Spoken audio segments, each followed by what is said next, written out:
बिस्मिल्लाहिर्रहमानिर्रहीम अस्सलाम वालेकुम। वे बुलिया असी मरना नहीं गौर पया कोई और। इस्लामाबाद में लोग सोचते हैं कि ज़िंदगी बहुत आसान है। इस्लामाबाद में ज़िंदगी बहुत मुश्किल है, मगर मरना भी आसान नहीं। इस्लामाबाद में मरना बहुत मुश्किल हो गया है और बहुत महंगा भी। इस हवाले से तफसीलात से आपको आगाह करेंगे। इस्लामाबाद में क्यों मरना मुश्किल है। सीडीए बोर्ड का एक अहम इजलास हुआ है और चेयरमैन सीडीए ने एमसीआई की जो चीफ ऑफिसर हैं, वो डेडिकेटेड ऑफिसर हैं डॉक्टर अनम फातिमा, उनकी समरी के ऊपर अमल दरामद करते हुए इस्लामाबाद में शहरियों के लिए कब्र के जो चार्जेस हैं, फ़ीस है, वो माफ़ कर दी है। 3600 रुपये डीएमए फ़ीस चार्ज करता था फ़ी कब्र के लिए। इस्लामाबाद के मुख्तलिफ जो ग्रेव यार्ड्स हैं, 2 ग्रेव यार्ड्स हैं, H8 जो कि भर चुका है और दूसरा H11 कब्रिस्तान। बहुत प्लान तरीके से बनाए गए थे, मगर माफिया ने उसको तबाह व बर्बाद कर दिया है और जो फ़ीस 3600 रुपये वसूल की जाती थी, उसमें भी इरेगुलरिटीज़ हैं, वो भी साथ साथ आपको बताएंगे। अब सीडीए बोर्ड ने अहम फैसला किया है और जितने भी ग्रेव यार्ड और ग्रेव डिगिंग और कॉफिन कैरियर बसेस के लिए, यानी जो मैयत ले जाने वाली बस है, उसके चार्जेस माफ़ कर दिए गए हैं और वो है 3600 रुपये। अब शहरियों से ये वसूल नहीं किए जाएंगे और ये पब्लिक कंप्लेंट्स के ऊपर किया गया है। अवाम जो थे अवामी दबाव के ऊपर, और अवाम ने शिकायत की थी शहरियों ने कि ये 3600 रुपये जो थे वो वसूल की जाते थे और ये सही जगह पे नहीं लगते थे। गो के कुछ रकम नहीं है 3600 रुपये, अगर ये वसूल भी किए जाएँ तो कोई मसला नहीं है, 4-5 हज़ार रुपये भी वसूल कर सकते हैं। शहरियों का कोई इशू नहीं है, मगर अगर उसमें इरेगुलरिटीज़ ना की जाएँ। अब ये फैसला किया गया है कि 3600 रुपये कब्र के वसूल नहीं किए जाएंगे और जो बस के चार्जेस हैं वो भी वसूल नहीं किए जाएंगे। इसी में है, क्योंकि बसें तो हैं ही नहीं, एक ही बस है, वो भी बस पूरे इस्लामाबाद के 20 लाख आबादी के लिए है। अब हुआ क्या है, फ़ायदा इस एहसन फैसले का आवाम तक उस वक्त तक नहीं पहुंच सकेगा जब तक यहाँ पर माफिया का खात्मा ना हो सके। माफिया H11 और H8 कब्रिस्तानों में क्या क्या कर रहा है, उस हवाले से तमाम तर तफसीलात से आपको आगाह करेंगे। 3600 रुपये तो सरकारी जो वसूल की जाती थी वो भी जेबों में चली जाती थी और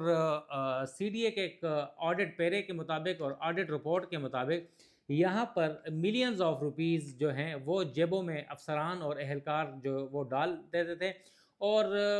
रसीद तो काट देते थे आवाम से, जो मुतासरीन थे, फैमिली से जो कब्र खुदवाने के लिए आते थे, उनसे ये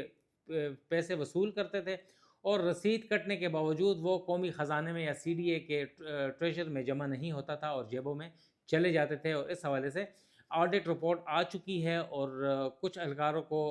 सज़ा भी दी गई थी और उसके बाद वो कुछ पैसे उनसे वसूली भी की गई थी। मगर बात यहाँ पर ख़त्म नहीं होती, ये तो सिर्फ है फ़ीस की चार्जेस, ये तो कोई बड़ा मसला नहीं है। यहाँ पर एक माफिया सरगर्म है और यहाँ पर ब्रिक्स का कारोबार, यानी ईंटों का जो कारोबार है, वो भी ज़ोरों पर है। तरपाल, मट्टी, मार्बल और इस किस्म के कारोबार भी वो ज़ोरों पे है और यहाँ पर एक माफिया है जिसमें डीएमए के अहलकार, अफसरान और गोरकन मुलविस हैं। और यहाँ पर फ़ी कब्र अगर देखा जाए तो ईंटों के नाम के ऊपर और मट्टी के नाम के ऊपर और कच्ची मट्टी के नाम के ऊपर और पता नहीं किस किस कौन कौन से चार्जेस दे के यहाँ पर प्राइवेट कॉन्ट्रैक्टर्स हैं जो कि डीएमए के अफसरान और डीएमए के अहलकारों ने हायर किए हुए हैं और यहाँ पर 14,000 रुपये से लेकर 20,000 रुपये की कब्र खोदी जाती है, जिसमें कहते हैं कि ये ज़मीन कच्ची है, ये कब्र बैठ जाएगी और यहाँ पर सब स्टैंडर्ड ईंटें लगाई जाती हैं, मगर हाई क्वालिटी ईंटों के पैसे लिए जाते हैं। समटाइम्स ईंटें भी नहीं लगाई जाती, रोड़े लगा दिए जाते हैं या जो ब्लॉक्स हैं कच्चे वो रख दिए जाते हैं और उस पर मट्टी भर दी जाती है और 14,000, 16,000, 18, 20,000 रुपये कब्र खोदने के ये हो जाते हैं। 3600 रुपये तो कुछ भी नहीं है। यहाँ पर बेचारे लोग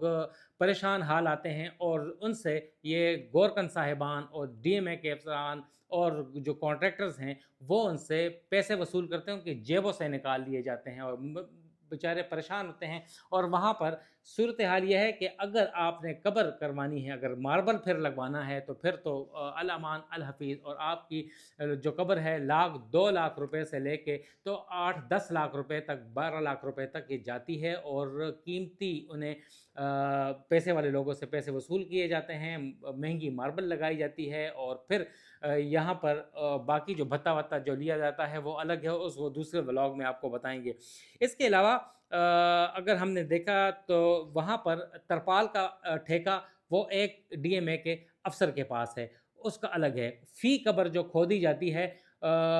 اس کا بھی 1 سے 2 ہزار روپے یا 2-2 ہزار روپے سی ڈی اے یا ڈی ایم اے کے جو افسران ہیں ان کو جاتا ہے بطور کمیشن، نام نہیں لوں گا، جانتا ہوں کافی لوگوں کو میں۔ اس کے علاوہ مٹی کا ٹھیکہ ایک بندے کے پاس ہے، برکس یعنی اینٹوں کا ٹھیکہ، اور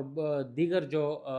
گارے کا ٹھیکہ، سلیبس کا ٹھیکہ جسے ہم پڑیاں بولتے ہیں، سلیبس جو اوپر رکھ کے جس کے اوپر مٹی ڈال دی جاتی ہے، میت کے اوپر قبر تیار ہو جاتی ہے، وہ الگ کسی کے پاس ہے۔ اس کے علاوہ اگر دیکھا جائے تو ریت یا بلاکس کا ٹھیکہ الگ کے پاس، اور تمام کے جتنے بھی جو ٹھیکیدار آئیں گے پرائیویٹ کانٹریکٹرز، بیسیکلی وہ پرائیویٹ کانٹریکٹر جو ہیں وہ فرنٹ مین ہوتے ہیں، پیچھے ان کے پاس ڈی ایم اے کے افسران، گریو یارڈ کے افسران ہوتے ہیں جو ان کی پشپناہی کرتے ہیں، جو ایک پورا مافیا ہے، ایک انڈکلیئرڈ یونین وہاں پر بنی ہے، وہ ان کو سپورٹ فراہم کرتی ہے، اور اس کے بعد یہ تمام تر جو گھناؤنا کاروبار ہے یہ چلتا ہے، اور ان کی بیکنگ کے ساتھ ہی جو عام یہاں پر لوگ تھے وہ